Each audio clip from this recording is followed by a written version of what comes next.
In this lesson, particularly, we will be talking about the journal structure of IELTS as it is an introduction to IELTS. We will see what components are included in IELTS and what are the differences between IELTS academic versus IELTS general training. Now, for the first part, let's have an overview of IELTS. IELTS actually is an abbreviation and it stands for the International English Language Testing System. And this test is usually conducted by the British Council UK to evaluate the language proficiency levels of students as well as professionals who want to apply for student visa or work permits or get scholarships or better work opportunities in English speaking countries, mostly in Europe, America, Canada, Australia, and countries like this. There are two main portions or types of IELTS test. IELTS academic is most preferred for students, whilst IELTS journal training is for professionals who are looking for immigration purposes. Now, why should you take IELTS? Because there are other tests as well for English language, such as TOEFL, and now there is also Duolingo test. So why IELTS? Well, IELTS is actually recognized in more than 140 countries, and it is one of the most reliable and highly prestigious English language tests ever. If you have a better IELTS score, you can tap into international career and educational opportunities. You can improve your chances of getting a fully funded scholarship, or you can also get a career boost by achieving or getting your dream job, which is why preparing for IELTS and going through all these strategies that might help you get a better score is highly necessary. Now let's discuss what are some of the components of IELTS and what actually happens on your test day. IELTS basically consists of 4 separate tests. These tests are for each of your language skills, including your listening, reading, writing, and speaking. You will take 3 of your tests, the listening, reading, and writing, on the same day, in the same venue, at the same spot, but you can schedule your speaking test either earlier or later, depending on your own availability. All of these tests will focus on a single skill and will have different formats, different requirements, plus different timings. The listening test, for example, will be of 40 minutes. You will have to answer 40 questions, which will be in 4 different sections. 4 audios will be played. You have to listen to those audios once and get all the answers right. Depending on how many answers you get right out of 40, you will get a band score out of 9 just for your listening part. The same goes for your reading test. You will get 60 minutes to read 3 passages and answer 40 questions. The passages will vary in their size and difficulty level from passage 1 to passage 3, with passage 3 being the most difficult, while passage 1 generally being the easiest. Again, depending on how many questions you get right out of 40, you will get a band score out of 9. Then there's writing test. You will again get 60 minutes for writing test, and you will have to write 2 articles, one of at least 150 words and the other one at least 250 plus words. The format for both writings is quite different, and as IELTS writing is different from the general academic writing that we do in our daily life or in our academic life, IELTS writing is one of the most challenging components for most of the test takers.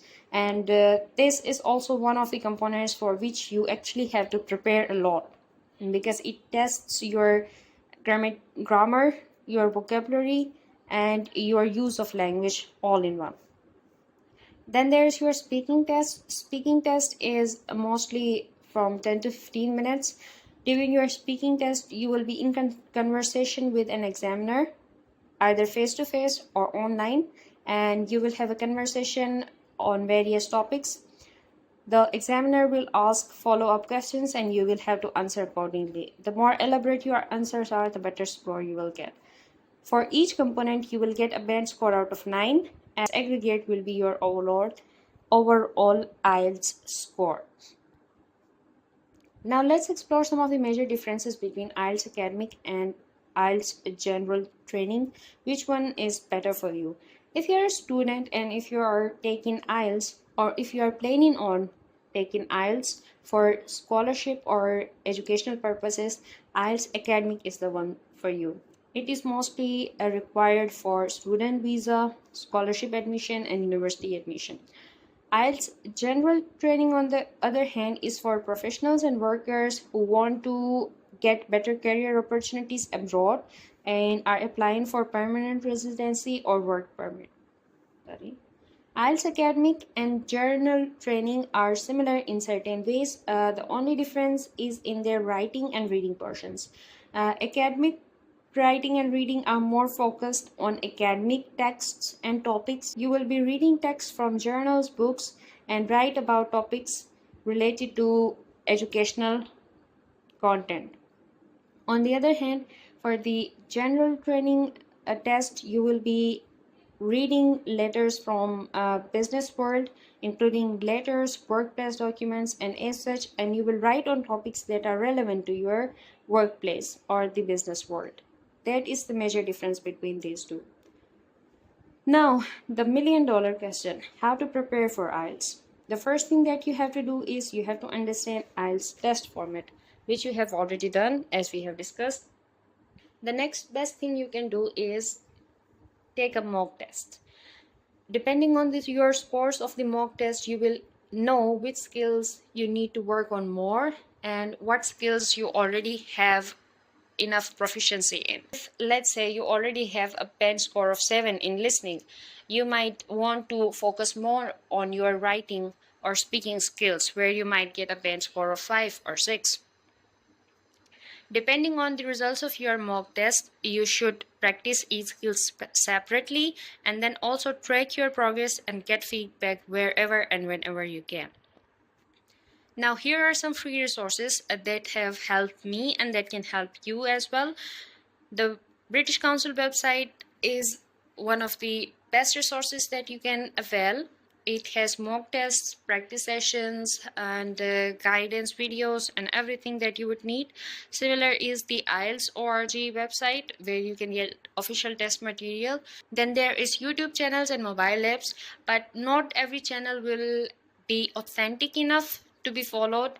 Just look around and find the strategies that work best for you. Local libraries and study groups, if available, are a good option. And then, of course, there's this course. This course is designed based on my own personal research and experience of IELTS, which helped me get an 8+ score.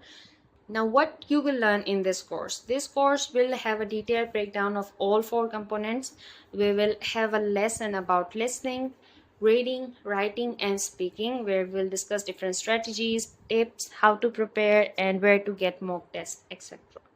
We will also have real practice questions. I will discuss all the different type of questions that you have to go through in an IELTS test in all different components, and we will go through some best strategies that work for them. That's what we are going to cover in this course. So now that you have already taken the first step, let's move forward and go through all the components separately and work towards a better IELTS score. Best of luck. Keep learning.